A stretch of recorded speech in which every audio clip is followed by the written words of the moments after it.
Pero ayan, kanina nga nabanggit nga natin yung himala ng pag-ibig. Oo. Ano ba yung mga maituturing natin na miracle of love? Okay, una-una siguro, pag sinabi natin na talagang may himala ang pag-ibig, it's because of the fact na nagiging meron itong tinatawag na transformative power. Ano yung transformative power? Kasi kumisan pag na-in-love ka, parang nababago mo yung sarili mo. Di ba? Sabihin mo, Napapangiti si Ish. Parang nagawa na niya yun. parang, ang tendency parang sabihin ganun, ay, hindi na ako maninigarilyo, hindi na ako inom ng alak, hindi ba ganun.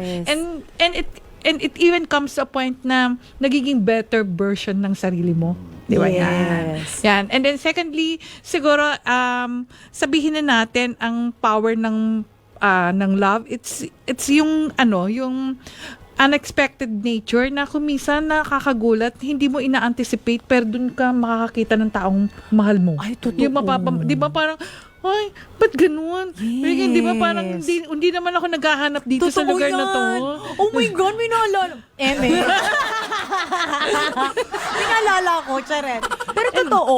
Totoo yan. No? Totoo yan. And then, siguro, sinasabi rin natin yung connection and understanding. Malaking factor yun na bigla na lang na nagiging parehas yung paniniwala nyo. Tapos yung biglang kahit na hindi ka marunong lumangoy, biglang sasabihin mo, ini-enjoy ko rin yung swimming. Di ba? Yung mga tipong gano'n. Tapos sasabihin, ay gusto ko yung nature. Tapos kahit alam mong di ka naman mahilig doon, biglang humilig doon. Biglang nature lover na siya. Di ba? Tsaka yung iba biglang nagiging hiker kasi yung jowa nila, yung mga nagiging diba? maliligo, hiker or adventurous, di ba? And then definitely, siguro isa dito sa talagang power of love is yung being able to sacrifice at saka yung altruism involved. Bakit? Ano ibig sabihin? Pag yung talagang kailangan magparaya ka na, nagpaparaya ka, hindi mo rin alam kung bakit nagagawa mo yun.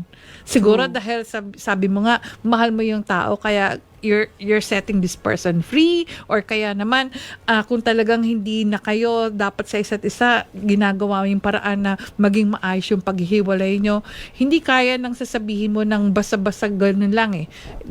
Probably it's because of the fact na mahal mo yung taong yon, at doon natin sasabihin yan ang himala talaga ng pag-ibig.